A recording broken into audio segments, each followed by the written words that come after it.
Hi friends, మీకు ఈ video నచ్చినట్లయితే లైక్ చేయండి, సబ్స్క్రైబ్ చేయండి. విష్ణు వాళ్ళ అమ్మ దగ్గరికి చాలా కోపంగా వచ్చి వరలక్ష్మిని నన్ను విడదీయడాన్ని వల్ల ఏం వస్తుందమ్మా అని చెప్పేసి అడుగుతూ ఉంటాడు. ఆ మాటలు వినగానే అక్కడున్న వాళ్ళ అమ్మ అయితే విష్ణుకి ఈ విషయం తెలిసిపోయింది అని చెప్పేసి ఒక్కసారిగా షాక్ అయిపోతూ ఉంటుంది. ఇంతలో అక్కడున్న విష్ణు మాత్రం వరలక్ష్మిని తప్పు పట్టాను, ఎన్నో అనరాని మాటలు అన్నాను, ఎన్నో అవమానాలు పొందే విధంగా చేశాను. ఇప్పుడు ఆ మాటలన్నీ తలుచుకుంటే నాకే అసహ్యంగా ఉంది.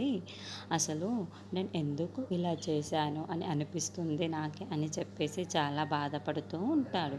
అది చూడగానే ఇంట్లో ఉన్న వాళ్ళందరూ అయితే ఒక్కసారిగా షాక్ అయిపోయి విష్ణు వైపుకు చూస్తూ ఉండిపోతారు. ఇంతలో అక్కడున్న విష్ణు అయితే చాలా బాధపడుతూ వరలక్ష్మి దగ్గరికి బయలుదేరుతూ ఉంటాడు. ఇంతలో అక్కడున్న అజయ్ దాస్ అయితే వరలక్ష్మి దగ్గరికి వచ్చి, ఎందుకు వరలక్ష్మి నువ్వంటే ఇష్టం లేని భర్త దగ్గర ఎందుకు ఉంటున్నావో నాకు అర్థం కావటం లేదు.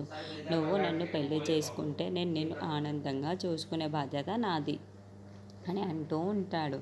ఇంతలో అక్కడున్న వరలక్ష్మి మాత్రం ఏమీ మాట్లాడకపోతూ ఉంటుంది. ఇంతలో అక్కడికి విష్ణువు వచ్చి ఈ మాటలన్నీ వింటూ ఉంటాడు. అక్కడున్న అజయ్ దాస్ మాత్రం, అవును వరలక్ష్మి, నువ్వెందుకు ఆలోచిస్తున్నావో నాకు అర్థం కావటం లేదు.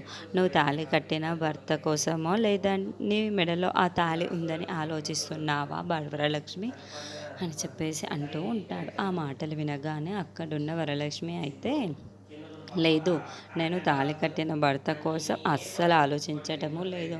నేనంటే ఇష్టం లేని అతని దగ్గర నేను ఒక్క నిమిషము కూడా ఉండాలనుకోలేదు, కానీ అలా జరుగుతుంది అని నేను అస్సలు అనుకోలేదు.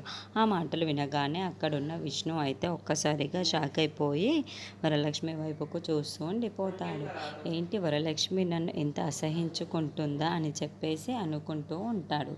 ఇంతలో అక్కడున్న వరలక్ష్మి అయితే, నేను నా పిల్లల కోసం ఆలోచించుకుంటూ ఆయనతో ఉంటున్నాను, కానీ నేను నా భర్త కోసం ఏనాడు ఆశించలేదు అని చెప్పేసి అంటూ ఉంటుంది. ఇంతలో అక్కడున్న అజయ్ దాస్ మాత్రం వరలక్ష్మి మాటలు వింటూ అలా ఉండిపోతూ ఉంటాడు.